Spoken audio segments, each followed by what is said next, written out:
উদ্যোক্তা তো না, আবার অনুপ্রেরণা না। এটা হচ্ছে আমার জীবন বাঁচানোর জন্য বলেন বা যাই হোক, বা হ্যাঁ ঠিক আছে আমি চলাফেরা করতে পারি সেই হিসাবে আসলে আমার এখানে আসা। আমি আগে জব করতাম, কয়েকটা কোম্পানিতে জব করেছি। তো মানে হঠাৎ করে আমার আম্মা অসুস্থ হয়ে মারা যান। বেশ কিছুদিন অসুস্থ ছিলেন, তো 7 বছর আমি গ্যাপে ছিলাম, কোন রকম জব করিনি, আমার মন চায়নি করতে।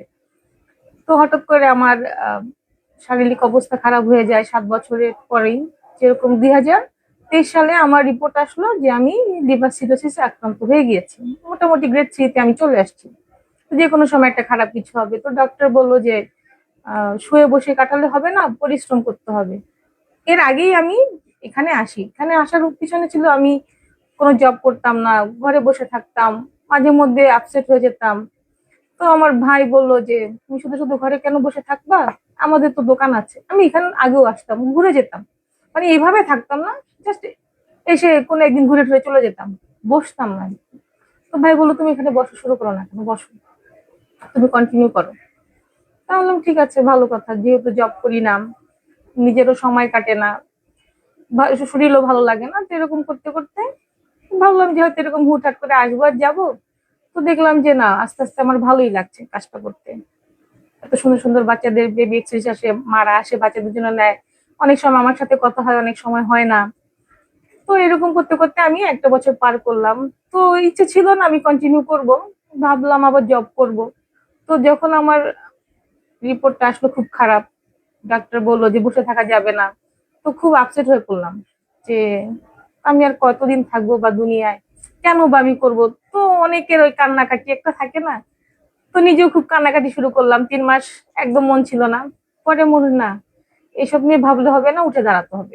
যে কদিন জীবন আছে আমার, কাজ করে যাই, দেখি না কত দূর যাওয়া যায়। এরপরে আরো বেশি মন দিলাম এটার প্রতি, যে না আমার আরো বেশি কিছু করতে হবে, দেখা যাক কি হয়, মানুষের দোয়া নিয়ে যাই। তো আমি চেষ্টা করি আমার এই শপে সবচেয়ে রিজনেবল প্রাইসে সবকিছু দেওয়ার জন্য।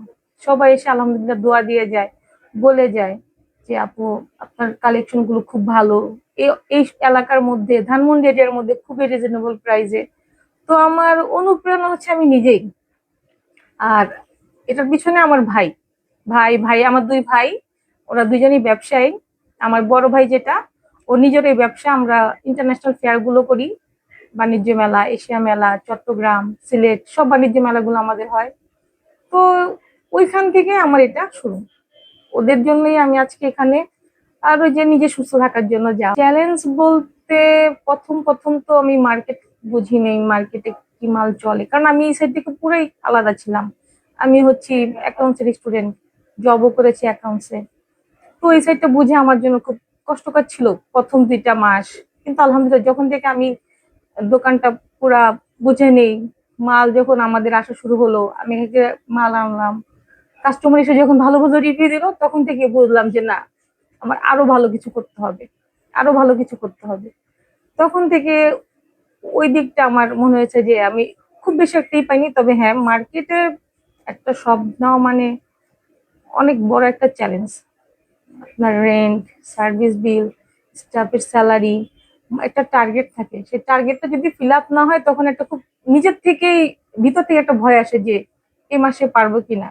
আর সবচেয়ে প্রথম 2-3 বছর এরকম কিছু হয়নি, আলহামদুলিল্লাহ ভালোই ছিলাম। কিন্তু গত 2-3 বছর যাবত মার্কেট বা দেশের অবস্থা যা বলেন খুব খারাপ। তখন থেকে বোঝা শুরু হলো যে না, আসলে খুবই বড় একটা চ্যালেঞ্জের মুখে আমরা এখন আছি, যে আমরা ব্যবসা টিকে রাখতে পারবো কিনা। 2024-এ মনে হয় শেখ হাসিনা চলে গেলেন, জানি না ওটাকে কি বলে। তো এরপরে যে আমাদের প্রায় 2টা মাস দোকান বন্ধ ছিল, আমাদের মার্কেট বন্ধ, সব বন্ধ। কিন্তু আমাদের ঠিকই দোকান ভাড়া, সার্ভিস বিল, স্টাফ স্যালারি দিতে হয়েছে। এই টাকাটা আমার বাসা থেকে এনে দিতে হয়েছে, কারণ মাস বন্ধ, কোনো সেল নাই। তো আমি ভাবি নাই যে আমি আবার উঠে দাঁড়াতে পারবো। তো রিজিকের মালিক আল্লাহ, আল্লাহ কোনো না কোনো ভাবে আমার ব্যবস্থা করে দিয়েছে। আমি 2টা মাস একটু কষ্ট হয়েছে, বাট উঠে দাঁড়িয়েছি। কিন্তু গত বছর থেকে আজ পর্যন্ত প্রতিদিন মনে হচ্ছে যে হয়তো এটা আমি আর কন্টিনিউ করতে পারবো না, কারণ দেশের অবস্থা খুব খারাপ। তার মধ্যে সরকার এসে এক একটা নীতি নির্ধারণ করে দেয়, আমাদের উপরে চাপিয়ে দেয়। যেমন ইউনূস সরকারে দিয়েছে, শেখ হাসিনা থাকতে কিছুদিন তো রাত 8টা, ক্লোদিং করতো 8:30। ইউনূস সরকার আসার পর এরকম কিছু পাইনি, কিন্তু মার্কেটে কাস্টমার ছিল না। তো আমাদের এই মালগুলি আনা, মালগুলি সেল দেওয়া, যদি কাস্টমারই না আসে মার্কেটে, আমরা কার কাছে সেল দেব? আমাদের সেই মূলধনটা কোথায়? আমাদের মূলধন নাই তো। আমরা মনে করেন ব্যবসায়ীরা সত্যি কথা এখন খুবই বিপদে আছে। শুধু আমি না, প্রত্যেকটা মার্কেটে ব্যবসায়ীর কাছে যাবেন একই কথা বলবে, কারণ আমাদের তো কাস্টমার দিয়ে কথা। কাস্টমার যদি না আসে, তারা যদি টাকা দিয়ে জিনিসটা কিনে, আমরা কোথায় পাবো সেল? তো সবচেয়ে এখন আমার চ্যালেঞ্জ হচ্ছে আমার দোকানটা ধরে রাখা, সার্ভিস বিল, দোকান ভাড়া, স্টাফদের স্যালারিটা যেন আমি ভালোভাবে দিয়ে চলতে পারি, এটা আমার কাছে এখন সবচেয়ে বড় চ্যালেঞ্জ মনে হচ্ছে।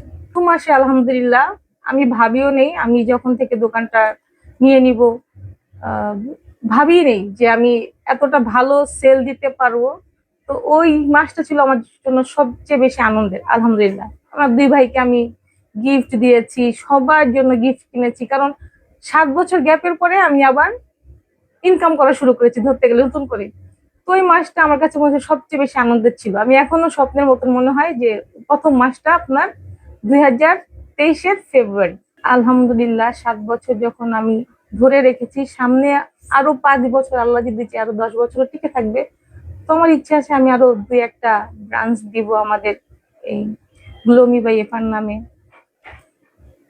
এখন যেভাবে আছে হয়তো আরো বেশি ভালো কিছু করার চেষ্টা করব, আরো ভালো ভালো কোয়ালিটির মাল আনার চেষ্টা করব, যেন কাস্টমার কিনে নিবে, সাথে দোয়া দিয়ে যাবে। এটাই আমার চাওয়া। তরুণদের জন্য আমি একটাই বলবো, সাহস রাখা। সাহসী মানুষকে অনেকদূর নিতে পারে, ভেঙে যাওয়া যাবে না। এখন আমরা যেই পরিস্থিতিতে আছি, দেশের অবস্থা বলেন, যেমন এখন আমাদের সন্ধ্যা 7টা হলে মার্কেট বন্ধ করে দিচ্ছে, আমাদের সেল উঠে না, দোকান ভাড়া, সার্ভিস বিল, স্টাফদের স্যালারি, নিজেরও তো একটা খরচ আছে, মালের একটা দাম আছে। তো রাতে যখন চোখ বন্ধ করি তখন মনে হয় যে এই বুঝি শেষ, কিন্তু সকালে আবার মনে হয় যে না, আবার দেখি না একটু দাঁড়াই, পারি কিনা। তো এটাই জাস্ট শুধুমাত্র সাহস, আর কিছু না।